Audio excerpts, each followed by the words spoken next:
Pour créer un nouveau dossier, vous pouvez cliquer sur le bouton Nouveau ou cliquer sur le bouton Assistant de création d'un dossier. Si vous cliquez sur le bouton Nouveau, vous pouvez donc remplir tous les champs ci-dessous, soit en utilisant le scroll de la souris, soit en utilisant le scroll sur le côté droit. On peut aussi utiliser les raccourcis qui se trouvent en haut. Dossier, mission, il suffit donc de cliquer dessus. Là, je clique sur le bouton propriétaire, j'arrive au propriétaire, je peux cliquer sur le bien, j'arrive sur le bien et je reviens par exemple au dossier en haut. Pour la partie administrative, il suffit de remplir la première page que vous descendez vers le bas, comme dans un Word. En fait, ici, vous trouvez donc le commanditaire, le propriétaire, la désignation de l'immeuble, ainsi que l'état de situation du syndic des copropriétés, le cadastre, les cartes et d'autres renseignements supplémentaires. Ou alors, vous cliquez sur le bouton Assistant de création. Quand je clique sur le bouton Assistant de création, un numéro de dossier vous est présenté, dossier-001. Tout ça est modifiable dans les paramètres, qu'on peut voir un peu plus tard. Ici, on peut compléter le numéro. Par exemple, je peux mettre le dossier Pierre. On peut aussi complètement effacer dossier 001 et mettre le nom du dossier.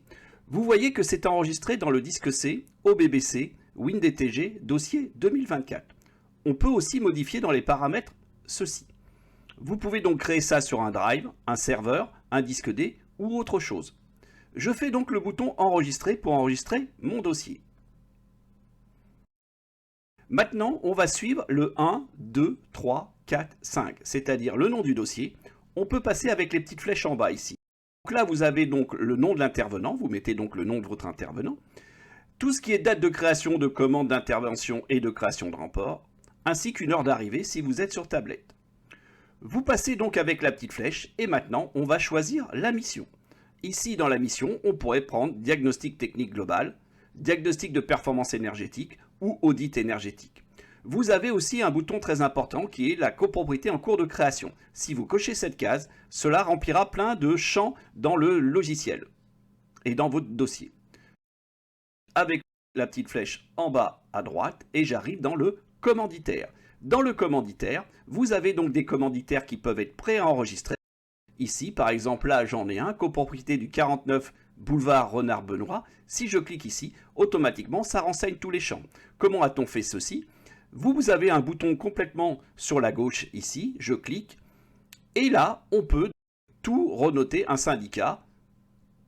Là, je peux cliquer sur celui-ci et le modifier. Bien sûr, faire le bouton créer quand vous créez et faire le bouton supprimer quand vous voulez supprimer une ligne. Je quitte. Maintenant, on va passer au propriétaire. Je clique sur ma petite flèche en bas à droite. J'arrive sur le propriétaire. On peut utiliser cette touche-là. Si je clique dessus, automatiquement, ça met le nom du commanditaire dans le propriétaire. Bien sûr, si ce n'était pas le même, il aurait fallu tout remplir à la main. Je passe de nouveau et on va arriver au bien. Je clique sur le bouton bien. Si le propriétaire habite sur place, on clique sur le bouton ici et automatiquement, ça met le propriétaire dans le bien, l'adresse du bien. On peut mettre un nom de bâtiment si on le souhaite ou plusieurs noms de bâtiments. La personne accompagnant lors de la visite, donc là on peut trouver plusieurs personnes. Par exemple, on pourrait mettre le représentant du syndic de copropriété. On a un autre bouton au-dessus sur la droite pour avoir d'autres renseignements sur le bien, où on peut mettre la catégorie, une pièce et ainsi de suite. Je passe.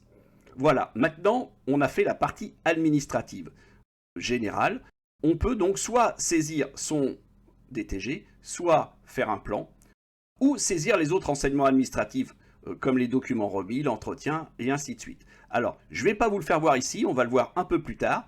Je vais d'abord quitter, je quitte, pour vous faire voir que ça donc remplit effectivement la première page. On a donc le commanditaire, le propriétaire, la désignation de l'immeuble et on va bientôt atteindre donc l'état de situation du syndic de copropriété.